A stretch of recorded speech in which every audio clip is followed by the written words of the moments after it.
ओम शांति। आज 2 अक्टूबर 2024 के साकार मधुर महावाक्य हैं। आज की मधुर मुरली में बाबा ने बहुत सुंदर विधि सिखाई हृदय को शुद्ध बनाने की। अपने हृदय को शुद्ध बनाने के लिए भोजन याद में ही बनाना है, याद में ही खाना है। भले ही भोजन बनाओ, मिठाई बनाओ, याद में बनाओ। याद में जब आप भोजन बनाते हैं और याद में स्वीकार करते हैं तो हृदय शुद्ध हो जाता है। ऐसे पवित्र भोजन के लिए देवी देवताएं भी तरसते हैं। तुम बच्चों को भी बहुत कदर होना चाहिए। गाया जाता सिमर सिमर सुख पाओ। तुम बच्चे जब याद करते हो तो इस सिमरण से तुम्हें बहुत सुख मिलता है। कलह कलेश समाप्त हो जाते हैं। 21 जन्मों के लिए निरोगी बन जाते हैं। बाबा ने कहा इसी समय तुम्हें हर कर्म याद में करना है, तब आपके द्वारा दूसरों को साक्षात्कार होगा। गाया जाता मानुष से देवता किए करत न लागी वार। बाबा आते हैं मानव को देव बनाने के लिए। उसके लिए तुम्हें दैवी गुण धारण करने हैं। जरा किसी बात की फिक्रात नहीं करनी कि ड्रामा बिल्कुल एक्यूरेट बना हुआ है, एक का पार्ट ना मिले दूसरे से। बच्चों को सेवा का बहुत शौक होना चाहिए। बाबा ने कहा श्रीनाथ का चित्र दिखाते हुए उनसे पूछो कि इनको काला क्यों बनाया। लक्ष्मी नारायण का चित्र भी दिखाओ। भिन्न भिन्न चित्रों के माध्यम से आपको बाप का परिचय देना है। जो सीढ़ी का चित्र है वो भी दिखाओ, जिससे उन्हें समझ में आए कैसे 84 जन्म लेते नीचे उतरते आए। जो सर्विसेबल बच्चे हैं वो युक्तियां रचते हैं। बाबा कहते याद की भी युक्तियां रचते रहो और सेवा की भी। जो बच्चे दिन रात सेवा करते हैं, याद में रहते हैं, आत्मा पावन बनती जाती है। सुनते हैं बाबा के मधुर बोल। बाबा ने कहा मीठे बच्चे याद में रह के हर कर्म करो तो अनेकों को तुम्हारा साक्षात्कार होगा। याद में रहकर हर कर्म करो तो अनेकों को तुम्हारा साक्षात्कार होगा। कुछ ने संगम युग पर किस विधि से अपने हृदय को शुद्ध बना सकते हो। संगम युग पर किस विधि से अपने हृदय को शुद्ध पवित्र बना सकते हो। याद में रहकर भोजन बनाओ, याद में रह के खाओ, हृदय शुद्ध हो जाएगा। संगम युग पर तुम ब्राह्मणों द्वारा बनाया हुआ पवित्र ब्रह्मा भोजन देवताओं को भी बहुत पसंद है। जिनको ब्रह्मा भोजन का कदर रहता है वो थाली धोकर भी पी लेते हैं। महिमा भी बहुत है। याद में बनाया हुआ भोजन खाने से ताकत मिलती है, हृदय शुद्ध हो जाता है। याद में रहकर भोजन बनाओ, याद में खाओ, हृदय शुद्ध हो जाएगा। संगम युग पर तुम ब्राह्मणों द्वारा बनाया हुआ पवित्र ब्रह्मा भोजन देवताओं को बहुत पसंद है। जिन्हें ब्रह्मा भोजन का कदर रहता है वो थाली धोकर भी पी लेते हैं। महिमा भी बहुत है। याद में बनाया हुआ भोजन खाने से ताकत मिलती है, हृदय शुद्ध हो जाता है। ओम शांति। संगम युग पर बाबा आते हैं। रोज बच्चों को कहना पड़ता रूहानी बाप रूहानी बच्चों को समझा रहे हैं। ऐसा क्यों कहते हैं कि बच्चे अपने को आत्मा समझो। बच्चों को ये याद पड़े बरोबर बेहद का बाप है, वो आत्माओं को पढ़ाते हैं। बच्चों को ये याद पड़े बेहद का बाप हमें समझाते हैं। सर्विस के भिन्न भिन्न पॉइंट्स पर समझाते। बच्चे कहते सर्विस नहीं, हम बाहर में सर्विस कैसे करें। बाबा सर्विस की युक्तियां बहुत सहज बताते हैं। चित्र हाथ में हो, रघुनाथ का काला चित्र भी हो, गोरा भी हो। श्री कृष्ण का व श्री नारायण का चित्र गोरा भी हो, काला भी हो। भले छोटे चित्र ही हो। श्री कृष्ण का इतना छोटा चित्र भी बनाते हैं। तुम मंदिर के पुजारी से पूछ सकते हो इन्हें काला क्यों बनाया, जबकि असल में गोरा था। वास्तव में शरीर काला नहीं होता, तुम्हारे पास बहुत अच्छे गोरे गोरे भी रहते हैं, परंतु इनको काला क्यों बनाया? ये तो तुम बच्चों को समझाया गया आत्मा कैसे भिन्न भिन्न नाम रूप धारण कर नीचे उतरती है। जब से काम चिता पर चढ़ती तब से काली बन जाती। जगन्नाथ द्वारे में ढेर यात्री होते हैं, तुम्हें निमंत्रण मिलते बोलो हम श्रीनाथ के 84 जन्मों की कहानी सुनाते हैं। भाइयों बहनों सुनो, ऐसा भाषण और कोई कर ना सके। तुम समझा सकते हो ये काला क्यों बने। हर एक को पावन से पतित जरूर बनना है। देवताएं जब वाम मार्ग में गए तब उन्हें काला बनाया गया। काम चिता पर बैठने से आयरन एज्ड बन जाते। आयरन का कलर काला होता, सोने का गोल्डन, उनको कहेंगे गोरे। वही फिर 84 जन्म के बाद काले बनते हैं। सीढ़ी का चित्र जरूर हाथ में हो, सीढ़ी भी बड़ी हो, कोई भी दूर से देख सकेंगे अच्छी रीति। और तुम ब्राह्मणों को ये बातें औरों को समझानी है। तुम समझाएंगे भारत की ये गति है, लिखा हुआ है उत्थान और पतन। सीढ़ी के चित्र पे लिखा है भारत के उत्थान और पतन की कहानी। बच्चों को सर्विस का बहुत शौक होना चाहिए। समझाना है ये सर्विस, ये दुनिया का चक्र कैसे फिरता है। Golden age, silver age, copper age, फिर पुरुषोत्तम संगम युग दिखाना है। भले बहुत चित्र नहीं उठाओ, सीढ़ी का चित्र मुख्य है भारत के लिए। तुम समझा सकते हो फिर से पतित से पावन तुम कैसे बन सकते हो। पतित पावन एक ही बाप है, उन्हें याद करने से 1 सेकंड में जीवन मुक्ति मिलती है। तुम बच्चों में सारा ज्ञान है, बाकी सब अज्ञान नींद में सोए हुए हैं। भारत ज्ञान में था तो बहुत धनवान था, अभी अज्ञान में है, कितना कंगाल है। ज्ञानी मनुष्य अज्ञानी मनुष्य होते हैं, ज्ञानी भी होते अज्ञानी भी। देवी देवता और मनुष्य तो नामी ग्रामी हैं। देवताएं सतयुग त्रेता में, मनुष्य द्वापर कलयुग में। बाबा ने कहा बच्चों की बुद्धि में ये रहना चाहिए हम सर्विस कैसे करें, वो भी बाबा समझाते। सीढ़ी का चित्र समझाने के लिए बहुत अच्छा है। बाबा कहते ग्रस्त व्यवहार में रहो, शरीर निर्वाह के लिए धंधा आदि तो करना ही है, जिस्मानी विद्या भी पढ़नी है, बाकी जो टाइम मिले सर्विस के लिए ख्याल करना है। हम औरों का कल्याण कैसे करें। यहाँ तुम बहुतों का कल्याण नहीं कर सकते हो, यहाँ तो आते ही हो बाबा की मुरली सुनने। जब आप अपने अपने स्थान पर हैं तो बहुतों का कल्याण कर सकते हैं। जब आप मधुबन में आए हैं तो मुरली सुनने के लिए आए हैं, यहाँ आते हो मुरली सुनने। इसी में जादू है, बाबा को जादूगर कहते हैं। गाते हैं मुरली तेरी में जादू है। तुम्हारे मुख से जो मुरली बजती है उसमें जादू है। मनुष्य से देवता बन जाते, ऐसा कोई जादूगर होता नहीं सिवाय बाप के। गायन भी है मानुष से देवता किए करत न लागे वार। पुरानी दुनिया में नई दुनिया होनी जरूर है, पुरानी का विनाश जरूर होना है। इस समय तुम राजयोग सीखते हो तो जरूर राजा बनना है। अब तुम बच्चे समझते हो 84 जन्म के बाद फिर पहला नंबर जन्म चाहिए, क्योंकि वर्ल्ड की हिस्ट्री ज्योग्राफी रिपीट होती है। सतयुग त्रेता जो भी होकर गया फिर वो रिपीट होना है।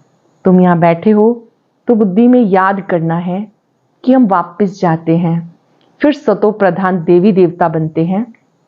उनको देवता कहा जाता। अभी मनुष्यों में दैवी गुण नहीं है। जो सर्विस तुम कहाँ भी कर सकते हो, कितना भी धंधा आदि हो, ग्रस्त व्यवहार में रहते भी कमाई जमा करते रहना है। इसमें मुख्य बात है पवित्रता की। प्योरिटी है तो पीस प्रॉस्पेरिटी है, पवित्रता है तो शांति और समृद्धि है। कंप्लीट प्योर बन गए फिर यहाँ नहीं रह सकते, क्योंकि हमें शांति धाम जाना है। आत्मा प्योर बन गई फिर आत्मा को इस पुराने शरीर के साथ नहीं रहना।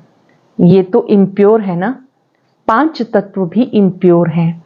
शरीर भी इनसे ही बनता, इसको मिट्टी का पुतला कहा जाता। 5 तत्व का शरीर एक खत्म होता दूसरा बनता। आत्मा तो है ही, आत्मा कोई बनने की चीज नहीं। शरीर पहले कितना छोटा फिर कितना बड़ा होता, कितने ऑर्गन्स मिलते जिससे आत्मा सारा पार्ट बजाती। ये दुनिया ही वंडरफुल है। सबसे वंडरफुल है बाप, जो आत्माओं का परिचय देते हैं। हम आत्मा कितनी छोटी है, विचार करें, कितनी छोटी सी बिंदी आत्मा, अति सूक्ष्म। बाबा वंडरफुल है, आत्मा कितनी छोटी है, प्रवेश करती है, हर चीज वंडरफुल है। जानवरों के शरीर आदि कैसे बनते हैं, वंडर है ना। आत्मा तो सब में वही छोटी है। हाथी कितना बड़ा है, उसमें इतनी छोटी सी आत्मा आके बैठती है। हाथी कितना बड़ा, आत्मा कितनी छोटी बिंदी। बाबा तो मनुष्य जन्म की बात समझाते। मनुष्य कितने जन्म लेते हैं, 84 लाख जन्म तो है नहीं। समझाया है जितने धर्म है उतनी वैरायटी बनती। हर एक आत्मा कितने फीचर्स का शरीर लेती है, वंडर है। फिर जब चक्र रिपीट होता है, हर जन्म में फीचर्स नाम रूप बदल जाते। ऐसे नहीं कहेंगे कृष्ण काला कृष्ण गोरा, नहीं, उनकी आत्मा पहले गोरी थी, फिर 84 जन्म लेते लेते काली बन गई। तुम्हारी भी आत्मा भिन्न भिन्न फीचर्स, भिन्न भिन्न शरीर लेकर पार्ट बजाती। ये भी ड्रामा है। तुम बच्चों को कभी भी कोई फिक्रात नहीं होनी चाहिए, सब एक्टर्स हैं। एक शरीर छोड़ दूसरा लेकर पार्ट बजाना है। हर जन्म में संबंध आदि बदल जाता। तो बाबा समझाते ये बना बनाया ड्रामा है। आत्मा ही 84 जन्म लेते लेते तमो प्रधान बन गई। फिर आत्मा को सतो प्रधान बनाना है। पावन तो जरूर बनना है। पावन सृष्टि थी, अब पतित है, फिर पावन होती है। सतो प्रधान तमो प्रधान अक्षर है ना। सतो प्रधान सृष्टि, फिर सतो रजो तमो सृष्टि। अब जो तमो प्रधान बन गए, फिर वो सतो प्रधान कैसे बने, पतित से पावन कैसे बने।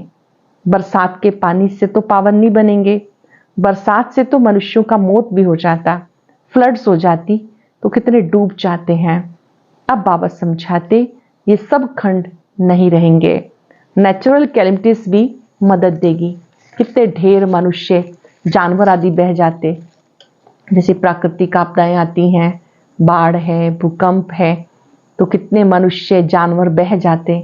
ऐसे नहीं कि पानी से पावन बन जाते, ये तो शरीर चला जाता। शरीरों को पतित से पावन नहीं बनना, पावन तो आत्मा को बनना है। सो पतित पावन एक बाप है। भले वो जगत गुरु कहलाते, परंतु गुरु का तो काम है सदगति देना। वो तो एक ही बाप सदगति दाता है। बाप सतगुरु सदगति देते हैं। बाबा समझाते बहुत रहते, ये भी सुनते हैं ना। गुरु लोग भी बाजू में शिष्य को बिठाते सिखाने के लिए, ये भी उनके बाजू में बैठता है। बाबा समझाते, ये भी समझाते होंगे ना, इसलिए गुरु ब्रह्मा नंबर 1 में आता। शंकर के लिए कहते हैं आंख खोलने से भस्म कर देते, फिर उनको तो गुरु नहीं कहा जाता। फिर भी बाबा कहते बच्चे माँ में कम याद करो। कई बच्चे कहते इतना धंधाधोरी की फिक्रात में रहते, हम अपने को आत्मा समझ बाप को याद कैसे करें। इतना धंधा कारोबार आदि है, तो इसमें हम कैसे बाबा को याद करें। बाबा समझाते भक्ति में तुम हे ईश्वर हे भगवान याद करते हो ना। याद तब करते हो जब कोई दुख होता है। मरते समय भी कहते राम राम बोलो। बहुत संस्थाएं हैं जो राम नाम का दान देती हैं। जैसे तुम ज्ञान का दान देते हो, वो फिर कहते हैं राम बोलो राम बोलो। तुम कहते हो शिव बाबा को याद करो, वो तो शिव को जानते ही नहीं, ऐसे राम राम कह देते।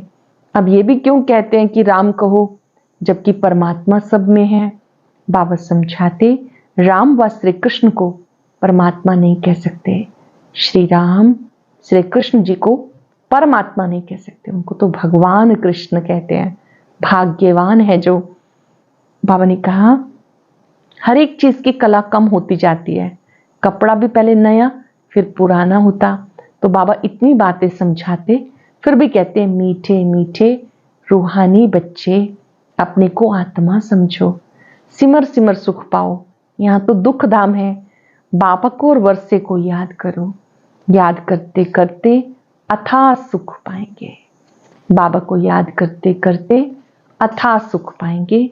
कलह कलेश बीमारी आदि जो भी है सब छूट जाएंगे। तुम 21 जन्म के लिए निरोगी बन जाते हो। कलह कलेश मिटे सब तन के, जीवन मुक्ति पद पाओ। गाते हैं परंतु एक्ट में नहीं आते। तुम्हें बाबा प्रैक्टिकल में समझाते बाबा को सिमरो तो तुम्हारी सब मनोकामनाएं पूरी हो जाएंगी। बाबा को याद करो, तुम्हारी मनोकामनाएं पूरी हो जाएंगी, सुखी हो जाएंगे। मोचरा खाकर मानी टुकड़ खाना, सजा खाकर रोटी का टुकड़ा खाना अच्छा नहीं। सबको ताजी रोटी पसंद होती है, आजकल तो तेल ही चलता है, वहां तो घी की नदियां बहती हैं। तो बच्चों को बाप का सिमरन करना है। बाबा ऐसे भी नहीं कहते कि यहां बैठकर याद करो, नहीं, चलते फिरते घूमते शिव बाबा को याद करते रहो। नौकरी आदि भी करनी है, बाबा की याद बुद्धि में रहनी चाहिए। लौकिक पाप के बच्चे नौकरी आदि करते हैं तो याद रहता है ना, कोई भी पूछेगा तो झट बताएंगे हम किसके बच्चे हैं। बुद्धि में बाप की प्रॉपर्टी भी याद रहती। तुम बाबा के बच्चे बने हो तो प्रॉपर्टी भी याद है। बाबा को याद करना है और कोई से संबंध नहीं। आत्मा में ही सारा पार्ट नूंदा हुआ है जो इमर्ज होता है। इस ब्राह्मण कुल में तुम्हारा जो कल्प कल्प पार्ट चलता वही इमर्ज होता है। तुम्हारा जो पार्ट चलता वही इमर्ज होता है, कल्प पहले वाला। बाबा समझाते खाना बनाओ, मिठाई बनाओ, शिव बाबा को याद करते रहो। शिव बाबा को याद करके बनाएंगे तो मिठाई खाने वाले का भी कल्याण होगा। याद में बनाएंगे, दूसरों को देंगे याद में, तो खाने वाले का भी कल्याण होगा। कहाँ साक्षात्कार भी हो सकता है, ब्रह्मा का भी साक्षात्कार हो सकता है। शुद्ध अन्न पड़ता है तो ब्रह्मा का, श्री कृष्ण का, शिव का साक्षात्कार कर सकते हैं। ब्रह्मा है यहाँ, ब्रह्मा कुमार कुमारियों का नाम तो होता है ना, बहुतों को साक्षात्कार होते रहेंगे क्योंकि बाबा को याद करते हो ना। बाबा युक्तियां बहुत बताते, वह मुख से राम राम बोलते हैं, तुम्हें मुख से कुछ बोलना नहीं। जैसे वो लोग कहते हैं श्री गुरु नानक को भोग लगा रहे हैं, तुम समझते हो हम शिव बाबा को भोग लगाने के लिए बनाते हैं। बुद्धि में क्या रहता है, बाबा के लिए भोग बना रहे हैं। शिव बाबा को याद करके बनाएंगे तो बहुतों का कल्याण हो जाएगा। उस भोजन में बहुत ताकत रहती है, इसलिए बाबा भोजन बनाने वालों को कहते शिव बाबा को याद करके बनाते हो। जो बनाने वाले हैं उनको खास बाबा याद कर रहे हैं, बाबा को याद करके बनाते हो। लिखा हुआ भी है शिव बाबा याद है, जगह जगह लिखा होता है बाबा याद है। याद में रहकर बनाएंगे तो खाने वाले को भी ताकत मिलेगी, हृदय शुद्ध हो जाएगा। ब्रह्मा भोजन का गायन है, ब्राह्मणों का बनाया हुआ भोजन देवताएं भी पसंद करते हैं, ये भी शास्त्रों में है। ब्राह्मणों का भोजन बनाया हुआ खाने से बुद्धि शुद्ध हो जाती है, ताकत भी रहती है। ब्रह्मा भोजन की बहुत महिमा है। ब्रह्मा भोजन का जिन्हें कदर रहता वो थाली धोकर भी पी लेते हैं, बहुत ऊंच समझते हैं। भोजन बिगर तो रह ना सके, फैमिली में भोजन बिगर मर जाते। आत्मा ही भोजन खाती है, शरीर के द्वारा, ऑर्गन्स के द्वारा स्वाद लेती है। अच्छा बुरा आत्मा ने कहा ये बहुत स्वादिष्ट है, ताकत वाला है। आगे चलकर जैसे तुम उन्नति को पाते रहेंगे वैसे भोजन तुम्हें ऐसा मिलता रहेगा, योगयुक्त भोजन मिलेगा, याद में बना हुआ भोजन मिलेगा। इसलिए बच्चों को कहते शिव बाबा को याद करके भोजन बनाओ। बाप जो समझाते उसको फिर अमल में लाना चाहिए। तुम हो पियर घर वाले, जाते हो ससुर घर, सूक्ष्म वतन में भी आपस में मिलते हैं, भोग ले जाते हैं, देवताओं को भोग लगाते हैं। देवताएं आते हैं, तुम ब्राह्मण वहां जाते हो, वहां महफिल लगती है। बाबा ने कहा तुम बच्चों को याद में रह के भोजन बनाना है, याद में स्वीकार करना है। अच्छा, मीठे मीठे सिक्के लदे बच्चों प्रति माता पिता बाप दादा का याद प्यार, गुड मॉर्निंग। रूहानी बाप की रूहानी बच्चों को नमस्ते, रूहानी बच्चों की रूहानी बाप दादा को याद प्यार, नमस्ते, गुड मॉर्निंग। शुक्रिया बाबा, शुक्रिया। धारणा के लिए सार, किसी भी बात की फिक्रात नहीं करनी क्योंकि ड्रामा बिल्कुल एक्यूरेट बना हुआ है। सब एक्टर्स में अपना अपना पार्ट बजा रहे हैं। जीवन मुक्ति पद पाने व सदा सुखी बनने के लिए अंदर में एक बाप का सिमरन करना है। मुख से कुछ भी बोलना नहीं। भोजन बनाते खाते समय बाबा की याद में जरूर रहना है। किसी भी बात की फिक्रात नहीं करनी, क्योंकि ड्रामा बिल्कुल एक्यूरेट बना हुआ है। सब एक्टर अपना अपना पार्ट बजा रहे हैं।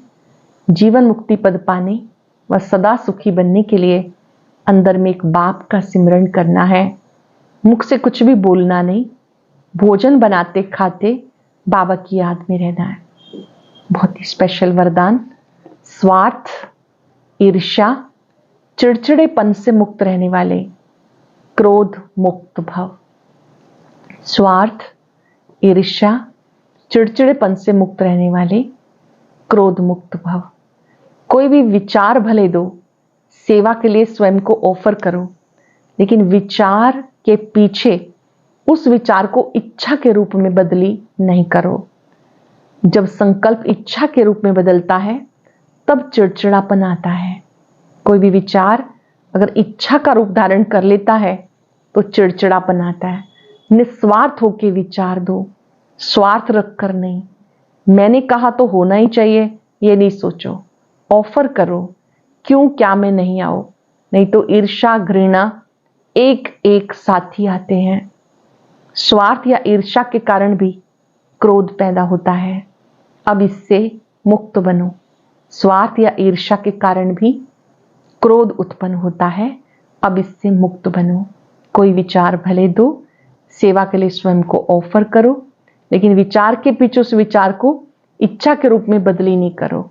जब संकल्प इच्छा के रूप में बदलता है तब चिड़चिड़ापन आता है। निस्वार्थ होकर विचार दो, स्वार्थ रखकर नहीं। मैंने कहा तो होना ही चाहिए ये नहीं सोचो। ऑफर करो, क्यों क्या में नहीं जाओ, नहीं तो ईर्ष्या घृणा एक एक साथी आते हैं। स्वार्थ या ईर्ष्या के कारण भी क्रोध पैदा होता है। अब इससे भी मुक्त बनो। स्लोगन है शांति दूत बन, सबको शांति देना, ये आपका कुपेशन है। शांति दूत बन, सबको शांति देना, ये आपका कुपेशन है। आज पूरा दिन अटेंशन देंगे, याद में रह के हर कार्य करना है। विशेष भोजन के समय पूरा अटेंशन एक बाबा याद रहे, और जो कर्म करना है शांति से करना है। ये स्मृति रहे, मैं शांति दूत हूं। शांति दूत वो है जो सभी को शांति का पैगाम दे, स्वयं स्वधर्म में स्थित हो। शांति मेरा स्वधर्म है। मुझे हर कार्य शांति से करना है। जो भी आत्माएं संपर्क में आती हैं उन्हें भी शांति के प्रकंपन देने हैं। सबका चित्त शांत हो, व्यर्थ से मुक्त हो, क्रोध से मुक्त हो, झमेलों से मुक्त हो।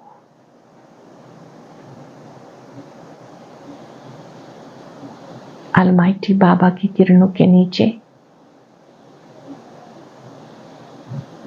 अपने में शांति का बल भरें। मैं शांति दूत हूं। हर कार्य शांति से करना है। शांति का पैगाम सबको देना है। शुक्रिया बाबा, शुक्रिया। ओम शांति।